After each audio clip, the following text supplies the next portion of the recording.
justement de cette, je dirais, cette poudrière géopolitique?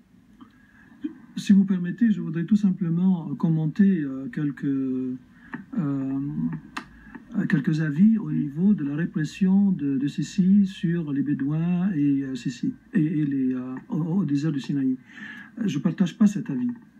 Lequel? Expliquez-nous. Je vous explique. Le terrorisme est né en Égypte par les frères musulmans en 1928. Ce sont les frères musulmans. Ils ont un seul but, enfin, il y a deux buts. L'État islamique local, et puis après la ville, et puis ensuite la région, et puis ensuite le pays, et puis toute la région du Moyen-Orient, puis le monde entier. Parce que pour eux, c'est la charia et c'est l'État islamique mondial. C'est une idéologie qu'on ne changera pas. Elle est dans leur logo. Hein, vous cherchez le logo des frères musulmans, elles sont là, et je veux bien qu'il y ait un changement vis-à-vis d'eux quand ils changeront leur logo et leur idéologie. Les attaques au Sinaï, ils sont pas du tout différents de ce qui se passe en France, avec peut-être un niveau un peu supérieur, parce qu'il y a des Kalachnikov, il y a des moyens militaires. Mais si vous prenez Charlie Hebdo, Nice ou Bataclan, avec des ennemis invisibles, et on s'y attend pas, et hop, et on attaque, et voilà. Mais je voudrais dire... Oui, pardonnez-moi, vous attribuez ces attaques aux frères musulmans, pour vous c'est le fruit de l'idéologie des frères musulmans, plus que du wahhabisme. L'État islamique est le fruit de l'idéologie des frères musulmans. Le wahhabisme et le salafisme, et les frères musulmans, c'est bonnet blanc, blanc bonnet, c'est pareil. Et puis les noms qui changent, Nosra, Guesh et je ne sais pas quoi, c'est tout la même chose. C'est-à-dire l'idéologie d'un État islamique mondial et l'application de la charia.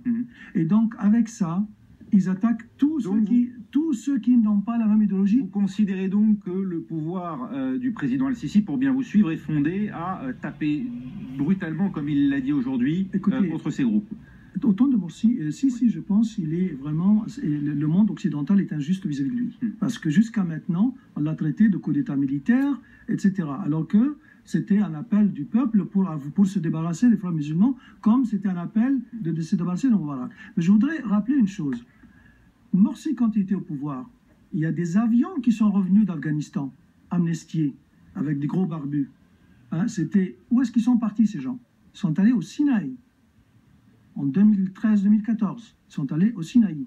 Et ces gens-là, c'est des gens très bien entraînés, ils savent très bien organiser, ils savent très bien traiter avec les Bédouins, et c'est ce qui explique un peu les Bédouins.